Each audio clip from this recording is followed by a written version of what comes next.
Welcome to Fairy Tale Access, where the head fairy's quest is to prove that fairy tales do exist in actual time rather than once upon a time. Together, we will unravel the heroes, young and old, who turn dreams into reality. These are the people who still believe in happily ever after. The discoveries will bend even our most cynical non-believers into believing in fairy tales.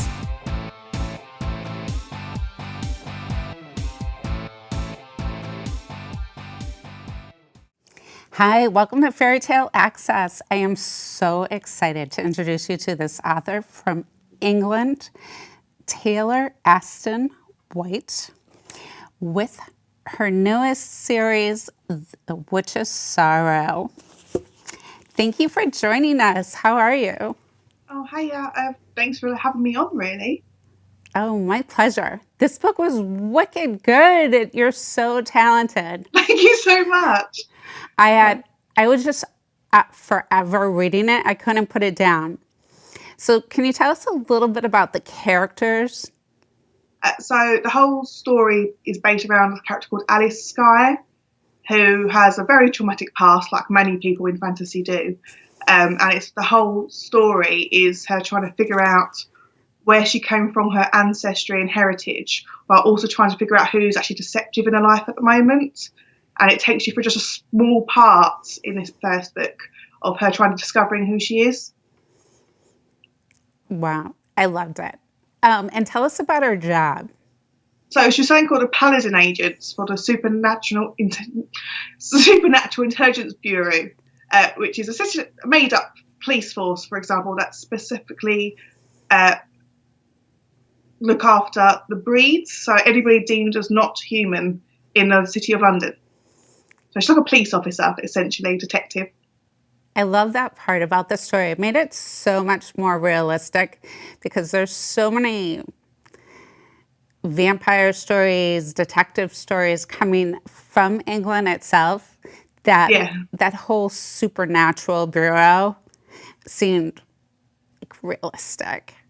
Yeah, I tried to make it, because it's obviously an urban fantasy, so it's supposed to be based on the world around us with supernatural elements. I tried to make it as closely related as well to London, which I know, a city where I know really well, as well as bringing in the fantasy elements so people can actually relate to it more. Mm-hmm. So I hope that comes across, obviously, in the book. Oh, it definitely came across. It was so much fun to read. And I love her roommate, Sam. Sam, yeah, everybody loves Sam. Everybody's asking for his own book.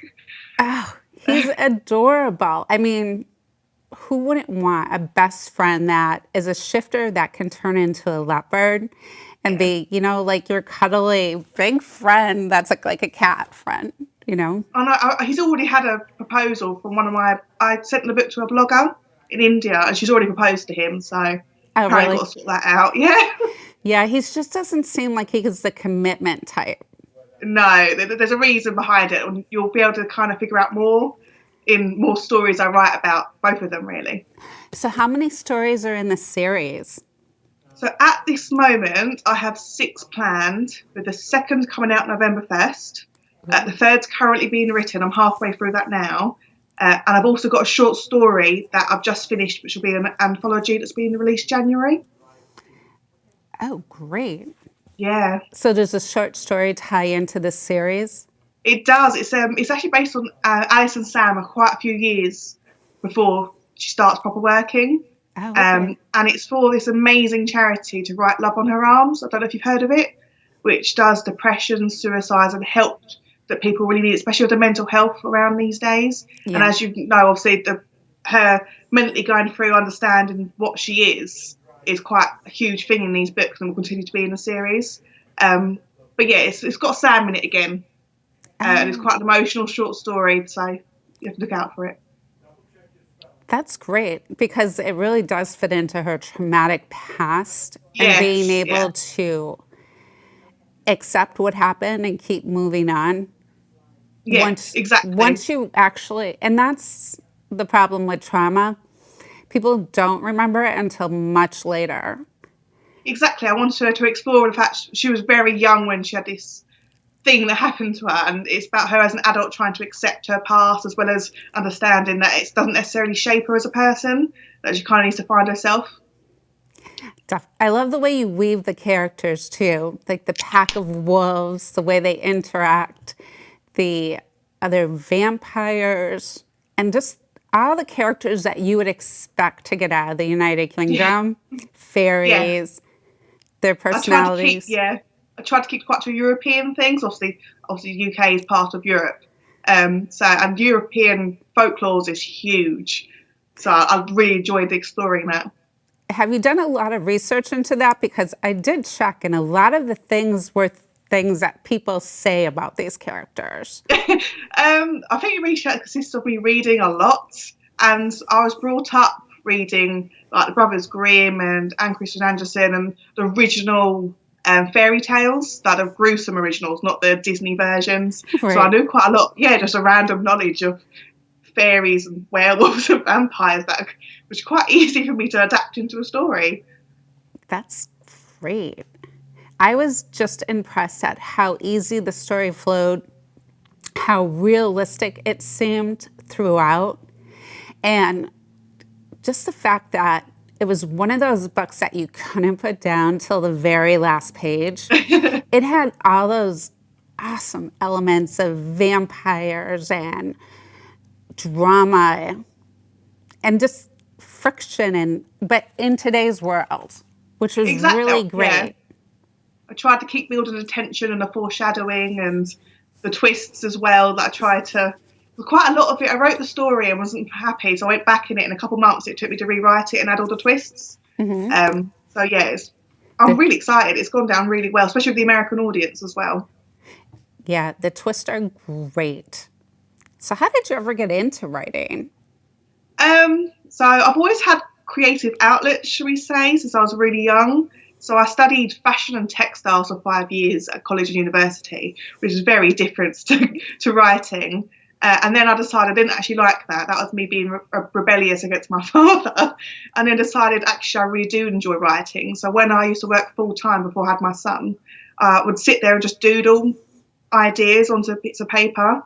And then eventually I decided I actually wanted to do it properly. So I started writing physical, and then it kind of grew from there till I have a full length novel. I went, oh, I should really do something with this.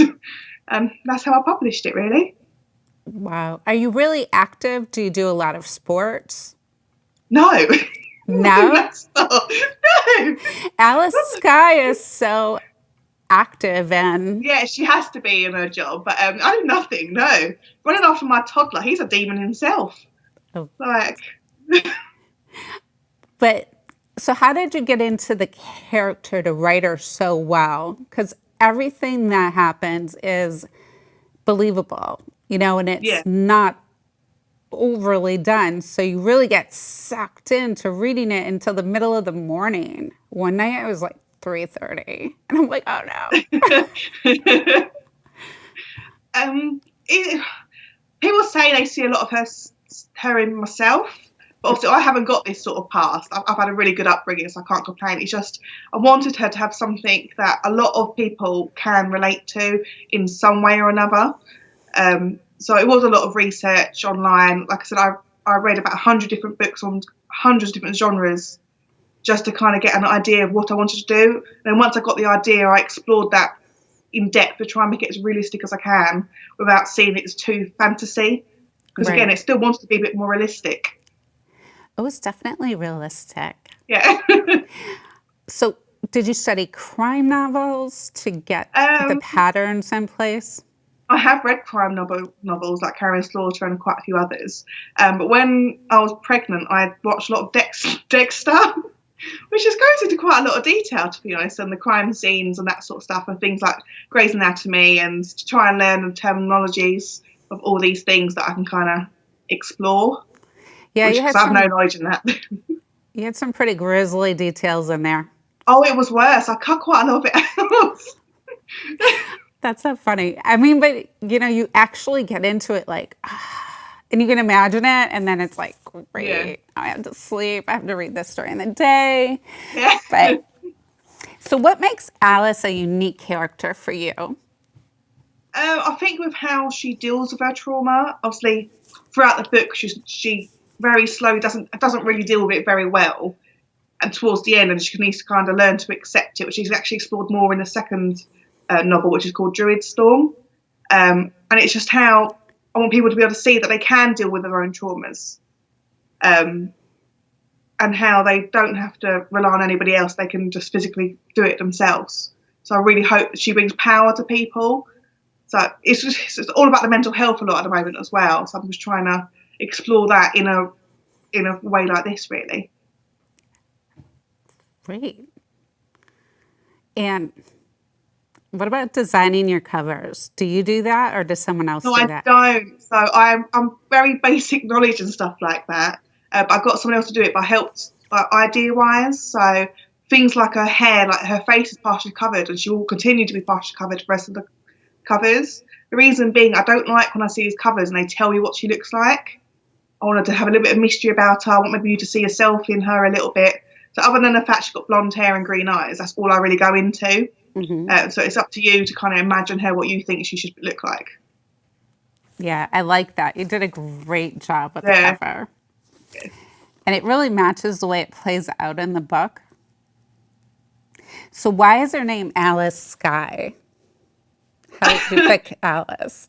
I was a huge Lewis Carroll fan as a child. To the point, my daughter is going to be called Alice, which is a bit funny because obviously my character's called Alice as well. And it's just the first name that popped in my head. And I wanted a surname that's not related to anything, a bit more fantasy version. Because obviously there's loads of British names I could have used. But I just wanted to take a bit different. So it actually reminds yourself that's quite an unusual name to try and keep it in your memory, really.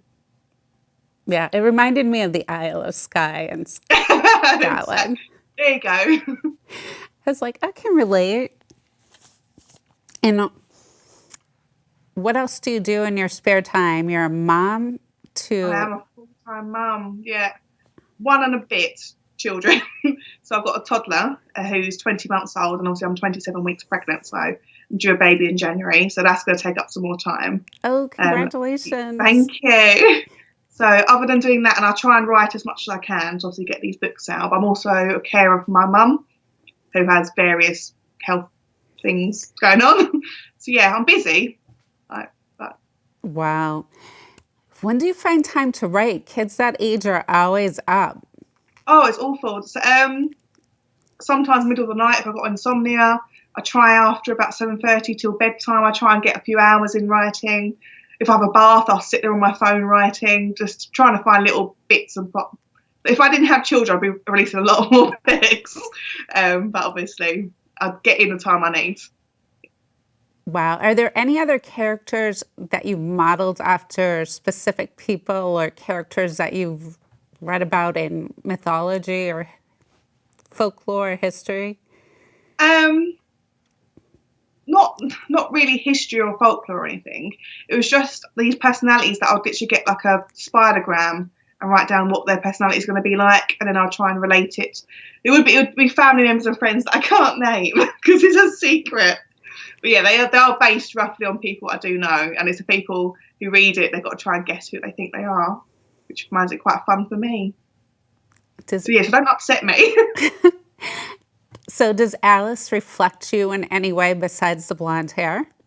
That wasn't even intentional. It was just it happened to be blonde. I stuck with it. She's got my sense of humour, which is quite dark. And I try and bring in little things like her drinks that are something to do with me that only like people close to me would understand, and a quirky little collection of T-shirts and stuff like that, which I just find a bit more fun. Definitely. Yeah. I love the English sayings that you included too. I know. I was really worried that people wouldn't understand, but yes, I'm trying to keep it because obviously she's based in London and it's also in the UK. I didn't want to do Americanisms for my American audience because I wanted it to be realistic, like I said, realistic in actual London. Exactly. So it would include spelling and grammar, which is a bit different. Well, that's what made it seem more real because it does take place in London. So that's how you would expect people to talk. Yeah, exactly. Yeah. You know, and just learning more of the jargon. I think if I traveled there now, I'd be like, I know what that means. Oh, there's a lot more awful phrases we have here that I could include. Like, you wouldn't want to Google some of them. Really? Yeah, especially in London. Ooh, in London, are there any of the places in the book based off specific areas? Um, so I love London. It's a very old city where a lot of it is old Victorian and Tudors all mixed together with like skyscrapers. So I try and base my designs on the architecture as well when I describe buildings. So there's not necessarily any real buildings, but they are described very similar to what you would find in London. Because they literally, there's so much history, thousands of years in London where they've protected a lot of them. And it's pretty amazing when you walk around. They're all different styles. It is. What about where she works? Is that modeled after some place that you may have worked in your past? Not personally me. Again, it's they got Scotland Yards and stuff like that, which are very big buildings that it's roughly based on. So I'm trying to keep it similar sort of thing. What does Scotland Yard look like? So it's changed again, so I won't be able to tell you exactly because it's where the Metropolitan Police headquarters is, and obviously it used to be on Scotland Yard, but it was moved to a new place now, which is why they've still nicknamed it Scotland Yard, even though it's not on Scotland Yard anymore. It's just called the Metropolitan Police. But I believe it's a big skyscraper building sort of thing. Wow. Yeah, well, you hear Scotland Yard everywhere, in all kinds of movies. So it's a nickname for it, because that's where they used to be. Oh, really? What? It's a nickname for it? It's not the real name? No, so it's literally the Metropolitan Police Department, like headquarters. And I had to Google this as well. I didn't know this. But apparently it used to be on somewhere called Scotland Yard. So when they moved the headquarters, it just kept its name. Oh, yeah. I always wondered about that. Like, why is Scotland Yard in England and not Scotland? I don't know. It's just where it was. So what were your favorite books growing up? Books. Again, Alice in Wonderland, and then Looking Through the Looking Glass. I read a lot of adult books very early on. My mum's a huge reader, and so is my dad as well. So from a very early age, I probably shouldn't be reading these books, but I read Stephen King's, and then later on it was Lee Child, and lots of different things till I got to about 15, 16 when I found fantasy books as well, and kind of explored that. But that's back to when my mum used to read to me. It was the original fairy tales. So with lots of death and darkness, which again probably wasn't suitable for a child, but I loved it. So you can see obviously with some of the darker details where I get it from. Blame my mum. Yeah, I have a copy of the Grimm's fairy tales too. It's so good, but it's really it is. The imagination in it is worrying. I know, but now I look back like, really? That's what you read to me? Yeah. And you remember all the stories, and they all have like this little horrific twist. Yeah. What advice would you give new writers? My advice to new writers is just to write. Like, it's really daunting when you start, is that you think no one's going to like it, and you, in your head, you doubt yourself. And then when you actually publish, you actually don't feel like you're a real author as well. Like, it really is awful. But just write. Once you've done it, your first draft is going to be rubbish. I promise you. It's for everybody. And then when you start going through and editing it, it is a lot better. And then get people to read it as well. But just keep going. You can do it. I did it, and I've done it while working full time and a child. So, wow. How long did it take you to write the first book? I didn't really put much effort into it, to be honest, for the first book. So it took me about 2 years. And then when I was on maternity leave, I was like, okay, I'm really going to do this. It took me probably about 6 months to finalise it.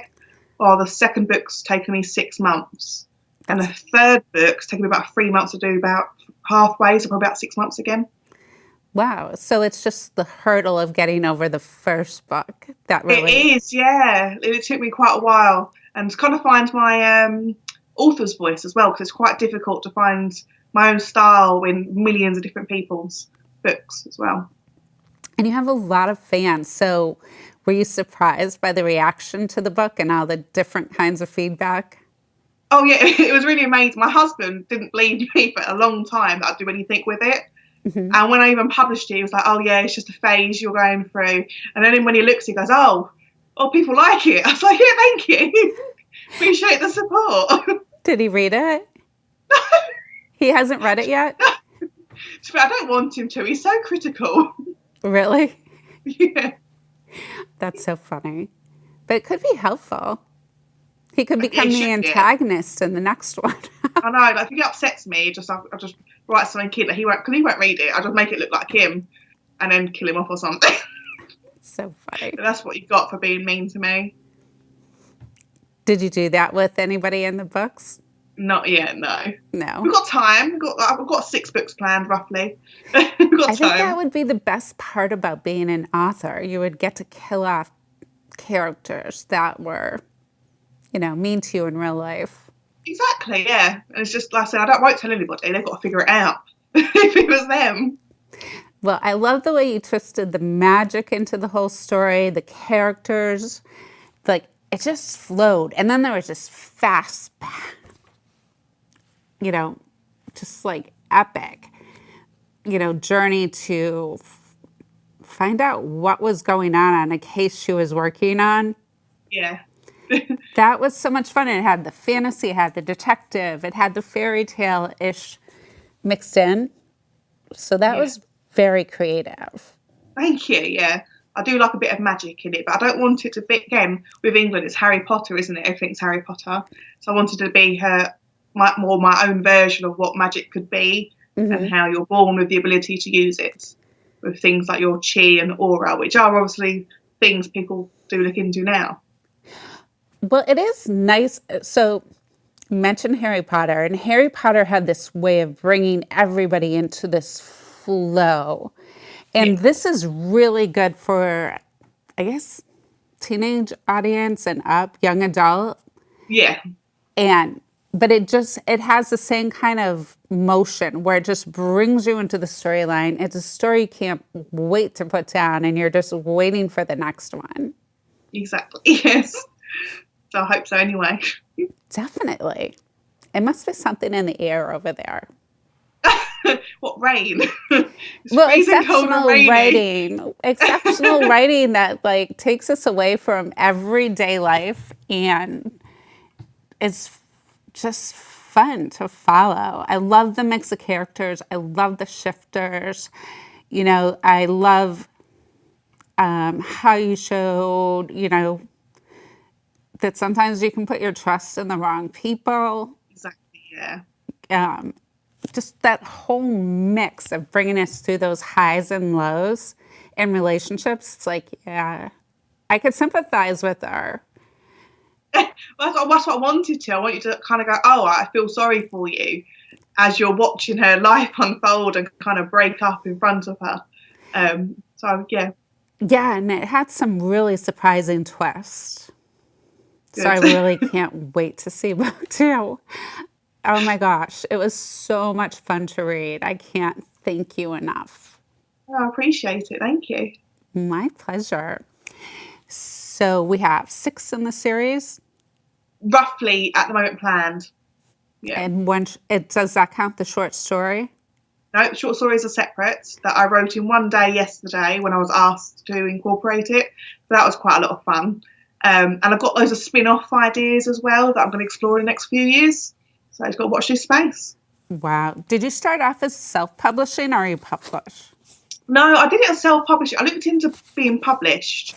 I didn't like the idea that, especially because that sort of genre is very American, as they would probably change it from British English to American English. And they would have changed quite a lot of the story to kind of fit their audiences. And I wanted complete creative control. So I love the disclaimer. Written in British English. But it's like, I'm like, but yeah, it takes place in London, so why wouldn't it be British English? You would think people would understand this, but they didn't at the beginning. I don't know. And then, when I looked into you and found out that you're actually from London, I'm like, it's British English.